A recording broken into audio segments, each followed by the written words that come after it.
fibroids causes, how they impact the womb and ability to carry a child? Yes. Now, speaking to the increase, that's another phenomenon, sadly, that is taking place. There are several different, I think, reasons that I've accepted, but none of it is rooted in science. I like the metaphysical reasons of why we have more fibroids in our culture. But ultimately, I think it definitely is rooted in diet. I know for a fact that fowl feeds fibroids, and all the things that we do to our chickens here in the States it's just way too much estrogen. There's these brothers out of England. Oh, man, I put a link to them a couple of years back on my website. They have a whole movement. On research. And that we found a lot of our clients and patients, female patients, had fibroids, like 95%. Now, what is the major cause of fibroids, and especially in Black women? Why is it most prevalent in Black women? Well, it's estrogen dominance. That is the root cause, and this is the thing that what Dr. Hampson was saying, what we was realizing, no matter what we were doing, like consultations, women will come in being anemic, maybe having acne, suffering with obesity and that, but fibroids always kept coming up. So estrogen dominance is the root cause. Really? Wow, let me ask you a question about that, because this society is shifting into this whole vegan wave, and a lot of the foods, a lot of these processed vegan foods, they contain a lot of soy, right? And that boosts up, the estrogen. So going vegan. So what do we need to look out for? Well, check this out. With the estrogen. This is a major point to make. Black people metabolize food differently to everybody else. Wow. Right? So when we follow other races in how they eat, it could be detrimental to us. It is. Right? So Black people, we upregulate, which is what we call upregulation of estrogen. We boost it, we amplify the effects of estrogen. Now, estrogen is a steroid. Let's get that straight. It's a steroid. Right? It's a catabolic steroid, meaning it breaks down cells.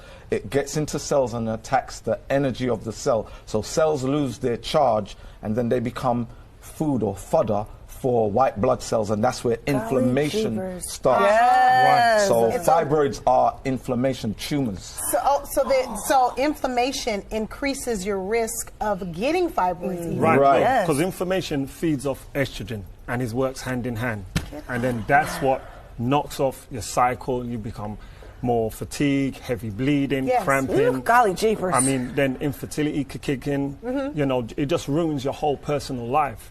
So what we decided when we was looking into this and doing more research is that we wanted to bring a natural alternative. Yes. Okay. And that's what we started doing. Researching, finding the root causes, estrogen dominance, and then finding some of the things that are estrogen inhibitors, which is all surrounding your lifestyle, to round it up. Well, as women, we're told that birth control pills aren't a bad thing. Yeah. Why are birth control pills a problem? I mean, they were pushed out by the medical industry. Hey, this brand is amazing for you and your cycle, blah, blah, blah. I mean, when you look at the birth control pill, and there's many different types of birth control, you've got the pill, the patch, IUDs, the depot, the injection. What does it do? It tricks the body into thinking that it's pregnant. It also prevents ovulation by injecting or absorbing synthetic estrogen and progesterone. These hormones are synthetic. They're not real. They're not natural.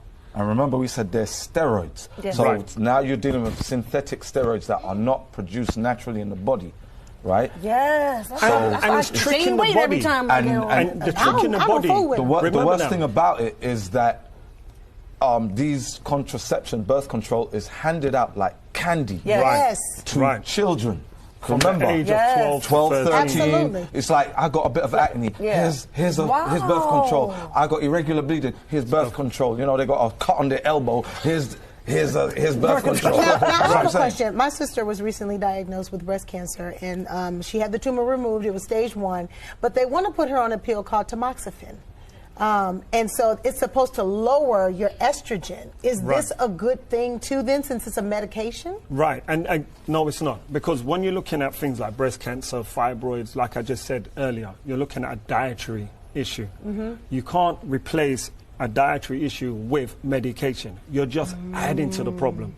So as a steroid, it will give a quick fix. You know, you will start feeling relief in the beginning stages, but over time, this is detrimental to your health. And what happens when they now try to come off that birth control? The side effects. The cascade is going to be totally. So what can we do naturally? Yeah, what's the alternative? Right, so there's a couple of solutions that we'll bring for just taking out some things from your diet. And don't shoot me down when I say these, but things like ice cream, dairy, I don't eat that easy.